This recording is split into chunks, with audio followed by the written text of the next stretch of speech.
உலகெங்கும் இருக்கும் spiritual tax நேயர்கள் அனைவருக்கும் எனது இனிய வணக்கம். நான் உங்கள் டிஜே சுந்தரபாண்டி, சிவகாசியிலிருந்து.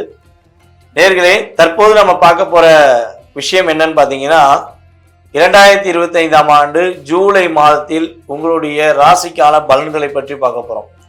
இந்த ராசி பொது பலன்ல எப்படி நம்ம பலன்கள் எடுக்கிறோம் அப்படின்னா, சூரிய பகவானை அடிப்படையாக கொண்டு சூரிய பகவான் ஒரு ராசிக்குள்ள உள்ளே நுழையும் பொழுது எந்த ராசிக்குள்ள இருக்காரோ அந்த ராசியின் அடிப்படையில் மாத பலன்கள் மிக அதிகமாக கணிக்கப்படுகின்றன.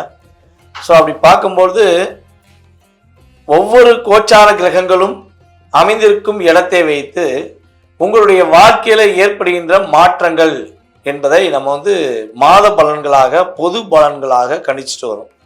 ஸோ இந்த பொது பலனானது உங்களுடைய வாழ்க்கையில குறைஞ்சது ஒரு 20% ஒரு உறுதியாக ஒரு மாற்றத்தை கொடுக்கும் என்பது நிதர்சனமான உண்மை.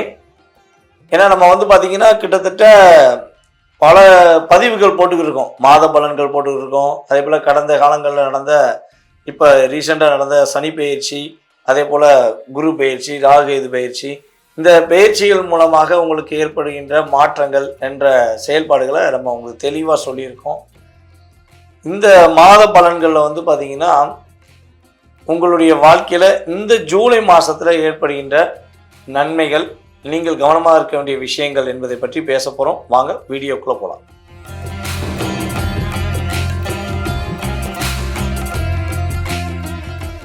மீன ராசி அன்பர்களுக்கு இந்த 2025ஆம் ஆண்டு ஜூலை மாதத்தில் கோச்சார கிரகங்கள் கொடுக்கின்ற மாற்றங்கள் என்ன, இந்த கோச்சார கிரகங்கள் உங்களுக்கு என்னென்ன விஷயங்களை இன்டியூஷன் பண்ணுறாங்க அப்படின்னு சொல்லி பார்க்க போகிறோம். ராசியில் சனி பகவான், ராசிக்கு 3ஆம் இடத்து அதிபதியான சுக்கிரன் 3ஆம் இடத்துலேயே அமர்ந்திருக்கிறார். உங்களுடைய ராசிக்கு 4ஆம் இடத்துல குரு பகவான், சூரிய பகவான், புதன் பகவான் அமர்ந்திருக்கிறாங்க. அதே போல் பார்த்தீங்கன்னா சூரிய பகவான் 17ஆம் தேதி வரையும் 4ஆம் இடத்துல அமர்ந்திருப்பார். அதுக்கப்புறம் உங்களுடைய ராசிக்கு 5ஆம் இடமான கடக ராசிக்குள்ளே போயிடுவார். அதே போல் உங்களுடைய ராசிக்கு 6ஆம் இடத்துல செவ்வாயும் கேதுவும் இணைந்து அமர்ந்திருக்கிறாங்க. ராசிக்கு 12ஆம் இடத்துல ராகு பகவான், சுக்கிர பகவான் இந்த மாத எண்டில் மிதுனத்துக்கும், மிதுனத்தில் அமர்ந்திருக்கிற புதன் பகவான் கடகத்துக்கும் சூரியனோட சேர்ந்து இந்த மாத எண்டில் பயணிக்கும். ஸோ இதுதான் கோச்சார கிரகங்களுடைய அமைப்பு. ஸோ இப்படி பார்க்கும்பொழுது நம்முடைய மீன ராசிக்கு என்ன மாற்றம் கிடைக்க போகுது? மீனம் மகிழ்ச்சியை சந்திக்குமா, நாங்கள்லாம் சிறப்பாக இருப்போமா அப்படின்னு கேள்வி வச்சிங்கன்னா, உறுதியாக மனபயம் நீங்கி, மனதில் உள்ள போராட்டம் நீங்கி, மகிழ்ச்சியான சூழ்நிலையை இந்த மாதத்தில் நம்முடைய மீனராசினியர்கள் உறுதியாக சந்திப்பீங்க. தங்க நகைகள் வாங்குவதற்கான யோகம் உண்டுங்க. உறுதியாக நல்லா கேட்டுக்கோங்க. மீன ராசியில் யாருக்கு சுக்கிர பகவான் அமர்ந்திருக்காங்களோ அந்த நேர்கள் உறுதியாக தங்க நகைகள் வாங்குவீங்கிறது நிதர்சனமான உண்மை. அதே போல் மீனராசினியர்களை யாருக்கு சுக்கிர பகவானுடைய புத்தியோ, சுக்கிர பகவானுடைய அந்தரமோ அல்லது சுக்கிர பகவானுடைய திசையோ நடக்குன்னா உறுதியாக தங்க நகைகள், நீங்கள் எவ்வளோ ரேட்டுக்கு தங்க நகை போனாலும் சரி, நீங்கள் தங்க நகை வாங்குறதுக்கான அமைப்பை கிரகங்கள் வாய்ப்பளிக்கும் என்பது நிதர்சனமான உண்மை. உங்களுடைய ராசிக்கு 3ஆம் இடத்துல சுக்கிரன் அமர்ந்திருக்கிறதுனால கிட்டத்தட்ட இந்த மாதம் சுகபோகங்களை அனுபவிக்கக்கூடிய மாதம். உங்களுடைய மனசில் உள்ள ஆசைகளை நிறைவேற்றி கொள்ளக்கூடிய அற்புதமான செயல்பாடுகள் ஏற்பட போகுது. நீதி, நேர்மை, உண்மை, கடமை, கண்ணியம், கட்டுப்பாடுன்னு கிட்டத்தட்ட 1.5 வருஷமாக நிறைய விஷயங்களை இழந்துட்டீங்க. எவ்வளோ உங்களுக்கு டாமினேஷன், எவ்வளோ பிரச்சனைகள், எவ்வளோ ஒரு நம்பிக்கை துரோகங்கள் செஞ்ச நபர்களை கூட நீங்கள் என்ன பண்ணல, மனதார கூட திட்டலை. போ, பிழைச்சிட்டு போ, என்னமோ செஞ்சுட்டு போ, என் மூலமாக நீ வாழ்ந்தல நல்லா இரு அப்படின்னு சொல்லி வார்த்தையால் பாராட்ட தான் செஞ்சுருப்பீங்க போல, மனசார அவங்கள திட்டிருக்க கூட வாய்ப்பு இல்லை. ஸோ அப்படிப்பட்ட நீதி நேர்மை கட்டுப்பட்ட மீனராசினியர்களுக்கு இந்த கோச்சார கிரகங்கள் எல்லா விதமான விஷயங்களிலும் மாற்றத்தை கொடுக்க போகிறாங்க. ஒரு முன்னேற்றமான சூழ்நிலையை நோக்கி பயணிப்பதற்கான ஒரு செயல்பாடை கொடுக்க போகிறாங்க. கடன் சுமைகளில் கிட்டத்தட்ட ஒரு 6 மாதமாக கொஞ்சம் கடன் பிரச்சனை அதிகமாக இருக்குது. கடன் சம்பந்தப்பட்டவர்கள் கொஞ்சம் அதிகமான அழுத்தத்தை கொடுக்குறாங்க. எப்படினா கடனை அடைப்போம் அப்படின்னு எதிர்பார்த்துக்கிட்டு இருக்க நம்மளுடைய மீன ராசி அன்பர்களுக்கு கடன் சுமை படிப்படியாக குறைவதற்கான பாக்கியம் ஏற்படுகிறது. ஸோ இந்த மாதம் உறுதியாக சொல்கிறேன், புதிய கடன் மட்டும் தயவு செய்து வாங்கிறாதீங்க. ஏதாச்சும் இந்த கடன் அடைக்க அந்த கடனை வாங்கி கொடுத்தேன், அந்த கடன் அடைக்க இன்னொரு கடன் வாங்கி கொடுத்தேன்னு மட்டும் முயற்சி எடுக்க வேண்டாம். முடிந்தளவு உங்களுக்கு இருக்கிற விஷயங்களை வச்சு சமாளிங்க.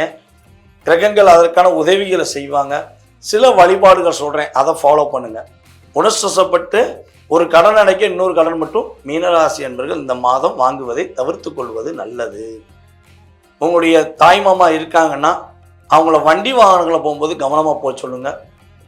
அதே போல் உங்கள் தாய்மாமா உறவுக்கும் உங்களுக்கும் சின்ன சின்ன ஏதாவது ஒரு கருத்து வேறுபாடு வருதுன்னா முடிஞ்சளவு அவங்ககிட்ட பண்பாக பேசுங்க, பணிவாக பேசுங்க. முடியாத பட்சத்துக்கு பேசாமல் போயிடுங்க. ஏன்னா அந்த உறவு உங்களுக்கு இன்னும் 2-3 மாதங்களுக்கு பிறகு பயனுள்ள உறவாக மாறும். ஸோ அதன் மூலமாக நீங்கள் மாற்றத்தை சந்திக்கக்கூடிய யோகம் உண்டு. ஸோ அப்போ விவாதங்கள் தொடராமல் இருந்தீங்கன்னா என்ன ஆகும்? உங்களுக்கு பிரச்சனை கிடையாது. அரசாங்க வழி சம்பந்தப்பட்ட விஷயங்களில் நம்மளுடைய மீனராசினியர்களுக்கு மிகப்பெரிய ஒரு மாற்றத்தையும் முன்னேற்றத்தையும் சந்திக்கக்கூடிய அமைப்பு உண்டு. பிரிந்த கணவன் மனைவி ஒன்று சேர்வதற்கான வாய்ப்பு உண்டு. அல்லது டைவர்ஸ் வரையும் போயிட்டோங்க, கோர்ட் வரையும் போயிட்டோங்க, ஆனால் அது இழுபறியாக இருக்குங்க அப்படின்னு எதிர்பார்த்து காத்திருக்கின்ற நம்மளுடைய மீனராசி என்பர்கள் சமரசமாக பேசணும்னு நினச்சி ஒரு தூது விட்டீங்கன்னா அந்த சமரசம் உங்களுக்கு சாதகமாக முடியும். வேணும்னு நினச்சா சமரசம், வேண்டாம்னா சமரசம் கேன்சல் பண்ணிவிட்டு என்ன பண்ணலாம்? புதிய வாழ்க்கையை துணைக்கலாம்.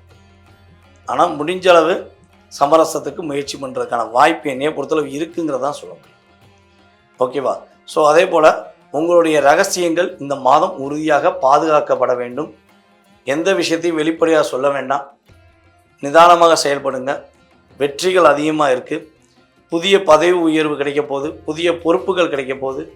அதே போல் பார்த்திங்கன்னா இந்த மாதத்தில் எல்லா விதமான பிரச்சனையும் இருந்தும் எல்லா விதமான போராட்டங்களும் இல்லாமல் நீங்கள் சரியான முறையில் ஒரு விஷயத்தை செயல்படுத்தணும்னு நினச்சிங்கன்னா உங்களுடைய வீட்டில் அருகில் இருக்கின்ற வீரபத்ரர் வழிபாடு பின்பற்றுங்கள். சிவன் கோயிலில் அல்லது முருகன் கோயிலில், பத்ரகாளியம்மன் கோயிலில் வீரபத்ரர் இருப்பார். ஸோ வீரபத்ரருக்கு பார்த்திங்கன்னா மனசார போய் வழிபாடு செய்து அவரை மனதார கைப்பற்றி கொண்டு என்ன கிழமை போகலாம் அப்படின்னு ஒரு கேள்வி வச்சிங்கன்னா மேக்சிமம் வீரபத்ரருக்கு சனிக்கிழமை போகிறது ரொம்ப நல்லது. எல்லா கிழமையும் வீரபத்ரர் கும்பிடலாம்.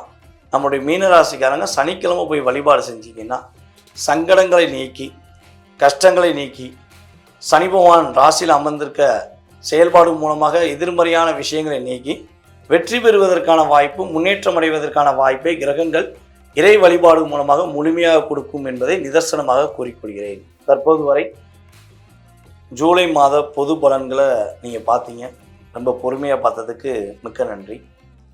அதாவது நம்ம சொன்ன அத்தனை விஷயமே பார்த்திங்கன்னா கோச்சார கிரகங்கள் மாத பலன்களை வச்சு நம்ம சொல்லியிருக்கோம். இது பார்த்திங்கன்னா நம்ம என்ன தான் ஹெட்டிங் போட்டாலும், என்ன விஷயங்களை உங்கள் செயல்படுத்தினாலும் ஒரு 20% ஒரு பூஸ்ட். இதுதான் உண்மை. அதுக்காண்டி உங்கள் லைஃபே இந்த மாதம் டோட்டலாக மாறப்போகுது அப்படிங்கிறதெல்லாம் நான் சொல்ல போகிறது கிடையாது. உங்களுடைய சுய ஜாதகமே உங்களுடைய வாழ்க்கையை முழுமையாக நிர்ணயம் பண்ணும். உங்களுடைய எதிர்கால சம்பந்தப்பட்ட கேள்விகள், உங்களுடைய கடந்த காலம் சம்பந்தப்பட்ட செயல்பாடில் ஏன் நடந்துச்சுங்கிற கேள்விகள் ஏதேனும் இருக்குது அப்படின்னா கீழே உள்ள வாட்ஸ்அப் நம்பருக்கு உங்களுடைய டீட்டெயில்ஸ் அனுப்பிவிடுங்க. முடிஞ்சளவு கால் பண்ண வேண்டாம், வாட்ஸ்அப்பில் எஸ்எம்எஸ் பண்ணுங்கள். உங்களுக்கான அப்பாயின்மெண்ட் டைம் கொடுத்து உங்களுடைய சுய ஜாதகம் சம்பந்தப்பட்ட கேள்விகளுக்கு மிக தெளிவாக துல்லியமாக நீங்கள் என்ன வழிபாடு செஞ்சால் நல்லாயிருக்கும், வழிபாடுகள் மட்டும் போதுமா இல்லை வேறு எதுவும் பரிகாரங்கள் செஞ்சால் உங்களுடைய வாழ்க்கையில் மாற்றம் ஏற்படுமா என்பதை பற்றி துல்லியமாக கணக்கிட்டு உங்களுக்கு குறிப்பிட நான் காத்திருக்கிறேன். வாய்ப்பளித்த நல்ல உள்ளங்களுக்கும் மேலும் இந்த வீடியோவை பொறுமையாக பார்த்த அனைத்து விதமான நம்மளுடைய உலகெங்கும் இருக்கும் நம்முடைய நேயர்கள் அனைவருக்கும் எனது பணிவான வணக்கத்தை கூறி விடைபெறுகிறேன். நன்றி, வணக்கம்.